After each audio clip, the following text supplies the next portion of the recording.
नमस्कार, सप्ततारा न्यूजमध्ये आपले स्वागत आहे. आज बुधवार दिनांक 18 ऑक्टोबर 2023. न्यूज बुलेटिनमध्ये जाणून घेऊया आजच्या ठळक घडामोडी. अंबोडे समत वाघोली येथे गुरुवारी स्वाभिमान सभा.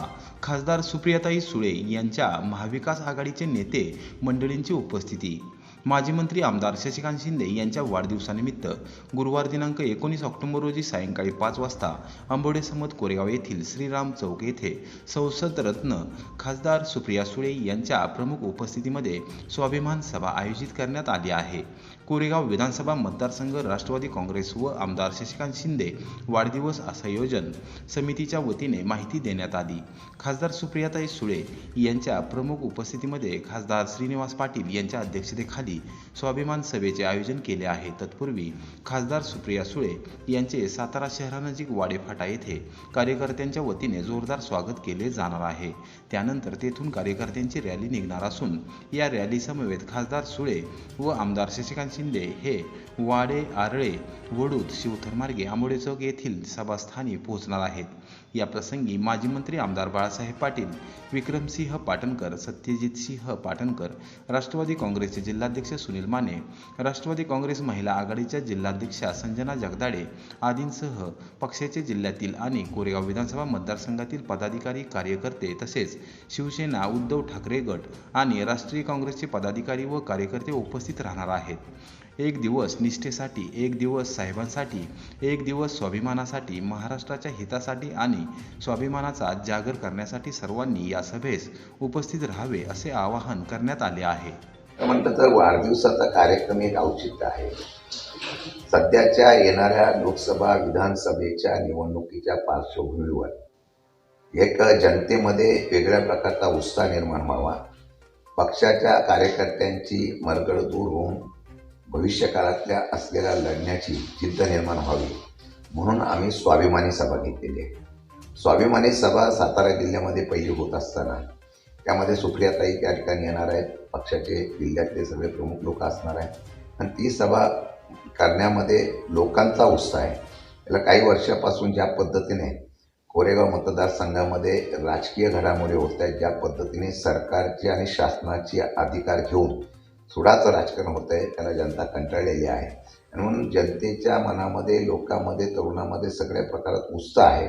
सध्याच्या राज्याच्या, देशाच्या राजनीतीवर नाराजगी आहे आणि म्हणून त्याला या करण्याच्या संदर्भामध्ये ही मेळावा आयोजित केलेला आहे. मेळावा चांगला होईल आणि तिथून 100% जिल्ह्यामध्ये आणि त्याचप्रमाणे मतदारसंघामध्ये लोकांच्या मनातली भावना लक्षात घेऊन परिवर्तन होईल अशी मला शक्यता आहे. म्हणून आम्ही हा मेळावा घेतलेला आहे. येणाऱ्या काळामध्ये कार्यकर्ते आमचे चार्ज होऊन तेवढ्याच पेशाने त्या पद्धतीने कामाला लागतील असं मला विश्वास आहे. दुर्दैव असंच आहे की एखादा कार्यक्रम कोणता पक्ष घेत असेल तर रडीचा डाव खेळायचा नसतो. पण सध्याच्या लोकप्रतिनिधीला रडण्याशिवाय आणि कपटी राजकारण केल्याशिवाय जमत नाही. आम्ही आंबोडे चौकामध्ये त्यांचे कधी कार्यक्रम होतो, पण आम्ही कधी तिथे बॅनर किंवा कुठं त्यांच्या कार्यक्रमात अडथळा आणण्याचा प्रयत्न करत नाही. आता वाघोलीपासूनच्या कामाचे बॅनर आंबोडे चौकात लावण्याचा प्रयत्न होतो. लोकांमध्ये ते दिसून येतं, लोक नाराज होतात आणि ते सांगतात की अशा पद्धतीचं चुकीचं राजकारण आहे. ते करतात ते आमच्यासाठी चांगलंच आहे. किती बॅनर लावले तर तिथे येणारा जनसमुदाय ते बॅनर झाकून टाकेल एवढी ताकद त्या दिवशी पाहायला मिळेल आणि त्यामुळे अशा राजकारणाला लोक कंटाळलेली आहे. येणाऱ्या काळामध्ये त्याचा निश्चितपणाने प्रत्यंतर पाहायला मिळेल. महात्मा बसवेश्वर यांच्याविषयी अपमानजनक वक्तव्य करणाऱ्या आमदार जितेंद्र आव्हाड यांच्या विरोधात शिवा संघटना आक्रमक. कोरेगावात प्रशासनाला सादर केले निवेदन. क्रांतीसूर्य जगज्योती महात्मा बसवेश्वर यांच्याविषयी अपमानजनक वक्तव्य प्रसारमाध्यमांद्वारे करून स्वतःच्या अकलेचे तारे तोडणाऱ्या राष्ट्रवादी काँग्रेस पक्षाचे आमदार जितेंद्र आव्हाड यांचा अखिल भारतीय वीरशैव युवक संघटना अर्थात शिवा संघटनेच्या वतीने जाहीर निषेध करण्यात आला.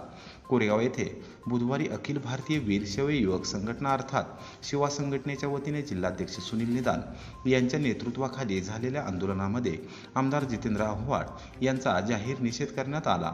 जोपर्यंत आमदार जितेंद्र आव्हाड वीरशैव लिंगायत समाजाची जाहीर माफी मागत नाहीत तोपर्यंत त्यांच्या विरोधात शिवा संघटना महाराष्ट्रासह देशभरात रस्त्यावर उतरून तीव्र आंदोलन करणार आहे. त्यातून कायदा व सुव्यवस्थेचा प्रश्न निर्माण झाल्यास त्यास प्रशासन जबाबदार राहील असा इशारा देखील निदान यांनी दिला आहे. सुनील निदान यांच्या नेतृत्वाखाली जिल्हा उपाध्यक्ष शत्रुघ्न गाडवे, शहराध्यक्ष वैभव उंबरदंड, राजेंद्र जठार, चंद्रकांत उंबरदंड, अशोक विपन, गोविंद म्हमाने, अमित गाडे, महेंद्र कर्नाळे, अमित कर्नाळे, श्रीनिवास खराडे, अभय खराडे, वैभव स्वामी, सागर बल्लाळ, सचिन फणसे, गौरीहर खराडे, धनंजय राशीनकर, राजेश माने, किशोर कोठावळे व महालिंग जंगम यांच्यासह समाज बांधवांनी तहसीलदार डॉक्टर संगमेश कोडे व प्रांताधिकारी कार्यालयातील नायब तहसीलदार संदीप चव्हाण यांची भेट घेऊन त्यांना सविस्तर निवेदन सादर केले. प्रशासनाने याबाबत तात्काळ कारवाई करावी अशी मागणी त्यांनी केली. जितेंद्र आव्हाड यांनी महात्मा बसवेश्वरांविषयी अपमानजनक वक्तव्य केलं. खरं तर त्यांचं हे समाजापुढं असं वक्तव्य करणं म्हणजे त्यांचे अज्ञानाचे आखलेचे तारे समाजापुढं तोडल्यागत आहे. आम्ही शिवा संघटना सातारा जिल्हा, शिवा संघटना कोरेगाव शहर तसेच शिवा संघटना कोरेगाव तालुक्याच्या वतीनं आमदार जितेंद्र आव्हाड यांचा जाहीर निषेध करतो. तसेच त्यांना आवाहन करतो की त्यांनी शिवा संघटनेच्या मंचावर येऊन वीरशैव लिंगायत समाजाच्या ज्या भावना दुखावल्या आहेत त्याविषयी त्यांनी जाहीर माफी मागावी. अन्यथा शिवा संघटना महाराष्ट्रासह देशभर रस्त्यावरतून आंदोलन केल्याशिवाय राहणार नाही आणि त्यांना आमदार जितेंद्र आव्हाडांना रस्त्यावर फिरूनही देणार नाही आणि येणाऱ्या निवडणुकीत वीरशैव लिंगायत समाज त्यांना त्यांची जागा दाखवल्याशिवाय राहणार नाही असे मी शिवा संघटना सातारा जिल्ह्याच्या वतीनं जाहीर करतो. कोरेगाव पंचायत समितीच्या नवीन इमारतीसाठी 23 कोटी रुपये मंजूर. पेट्रोल पंपा शेजारी साकारणार भव्य इमारत. सर्वच विभाग एकाच छत्राखाली येणार. ग्रामीण भागाचा सर्वांगीण विकास साधता यावा. सामान्य जनतेची कामे एकाच छताखाली तालुक्याच्या मुख्यालयात केली जावीत या उदात्त हेतूने पंचायत समितीची रचना करण्यात आली. कोरेगाव तालुक्याच्या पंचायत समितीची इमारत मोडकळीस आली असून नवीन सुसज्ज व प्रशस्त इमारत बांधण्यासाठी महायुती सरकारने तब्बल 23 कोटी रुपयांचा निधी मंजूर केला आहे. सातारा लातूर राष्ट्रीय महामार्गावर RM देसाई पेट्रोल पंपा शेजारी ही इमारत उभारली जाणार असून सर्वच विभाग एकाच छत्राखाली आणण्यात येणार आहेत. आमदार महेश शिंदे यांच्या विशेष प्रयत्नामुळे ग्रामविकास मंत्री नामदार गिरीशभाऊ महाजन यांनी या इमारतीला तत्वतः मान्यता दिली आहे. आमदार महेश शिंदे यांनी कोरेगाव मतदारसंघ हा विकासाभिमुख करण्याचा निर्णय घेतला असून महायुती सरकारच्या माध्यमातून त्यांनी मुख्यमंत्री नामदार एकनाथ शिंदे, उपमुख्यमंत्री नामदार देवेंद्र फडणवीस व नामदार अजितदादा पवार यांच्या माध्यमातून मतदारसंघासाठी कोट्यवधी रुपयांचा विकास निधी खेचून आणला आहे. मतदारसंघाचे मुख्यालय असलेल्या कोरेगाव शहरात पंचायत समितीसाठी सुसज्ज कार्यालय व्हावे यासाठी त्यांनी विशेष प्रयत्न केले होते. पालकमंत्री नामदार शंभूराज देसाई यांनी त्यासाठी विशेष सहकार्य केले. सुमारे 60 वर्ष जुनी असलेली इमारत सध्या वापरात असून मोडकळीस आलेल्या इमारतीतून ग्रामपंचायत, दिव्यांग कल्याण, पशुसंवर्धन विभाग, घरकुल, महात्मा गांधी रोजगार हमी योजना विभागासह आरोग्य विभागाचा कारभार चालत होता. कृषी विभागाला तर स्वतंत्र जागा नसल्याने लाभार्थ्यांना पाहण्यासाठी तयार करण्यात आलेल्या डेमो हाऊसमधून कारभार सुरू आहे. सभापती निवास इमारत देखील मोडकळीस आली असली तरी त्यातून बहुतांश विभागाचा कारभार चालविला जात होता. जुन्या रचनेची इमारत असल्याने कर्मचाऱ्यांसह अधिकाऱ्यांना बसण्यासाठी स्वतंत्र व्यवस्था व पार्किंग सुविधा देखील नव्हती. सातारा जिल्ह्यातील अन्य पंचायत समितीची सुसज्ज इमारत मंजूर होत होत्या, मात्र कोरेगावच्या इमारतीला मुहूर्त काही केला लागत नव्हता. आमदार महेश शिंदे यांनी आढावा बैठकीच्या वेळी संपूर्ण इमारतीचा आढावा घेतला होता. अनेक विभागांची स्वतः पाहणी केली होती. तदनंतर त्यांनी थेट ग्रामविकास मंत्री नामदार गिरीशभाऊ महाजन यांना मोबाईलवरून कॉल करत पंचायत समितीची विदारक अवस्था दाखवून दिली होती. त्यांनी ग्रामविकास विभागाच्या उच्चपदस्थ अधिकाऱ्यांना पंचायत समितीच्या नवीन इमारतीचा प्रस्ताव सादर करण्याचे निर्देश दिले होते.